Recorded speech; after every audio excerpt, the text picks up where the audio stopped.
City isn't in any trouble. Then I'll have to create some. I have to create a desperate need for a kids' band! You remember? The Music Man was written by Meredith Willson, and he basically created the story about a traveling salesman, played by me, named Harold Hill, who goes to this town in Iowa called River City, and tries to sell his wares, which in his case is band instruments for the youth of the town.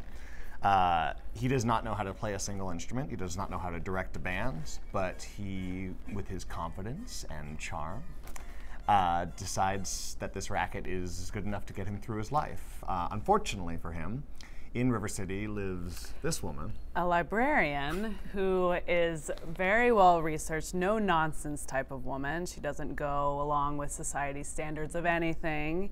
She doesn't settle. So when she meets Harold Hill, she is immediately completely turned off by him and everything about him because she can see right through that phony act. Would you please make your selection and leave? I have! But through the course of the show, he begins to transform the town in a way that she has wanted to with her work in the community, but not been able to because she doesn't possess that kind of confidence And hope, honestly. Yeah. There were horns of every shape and kind. There were copper bottoms, timpani, and horsemen too. Thundering, the thundering. First of all, the numbers in the show are endlessly catchy. The score is wonderful. But I think the optimism in this show and what I was saying, the hope, Harold Hill has this thing, he keeps coming back to called the think system, where if you put your mind to it, you can do it. Obviously, when he's selling it like that, it's a total racket. It's just a way to get the town to buy his instruments.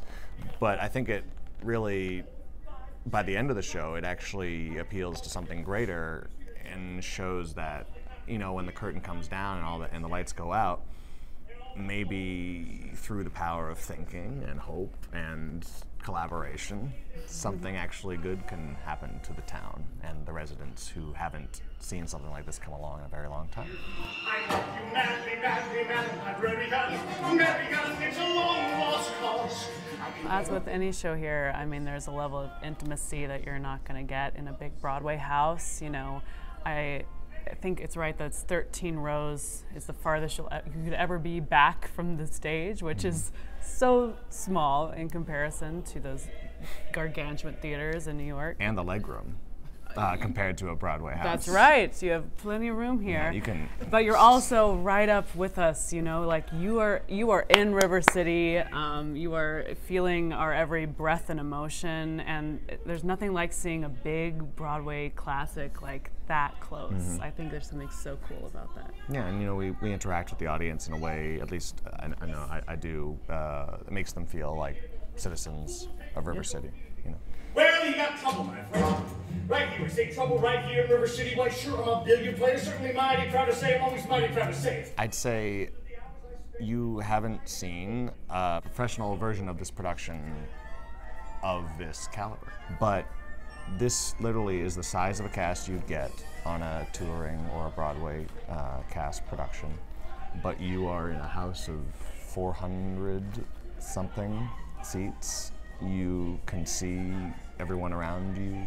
You can feel like you're one of us, and it's just really special.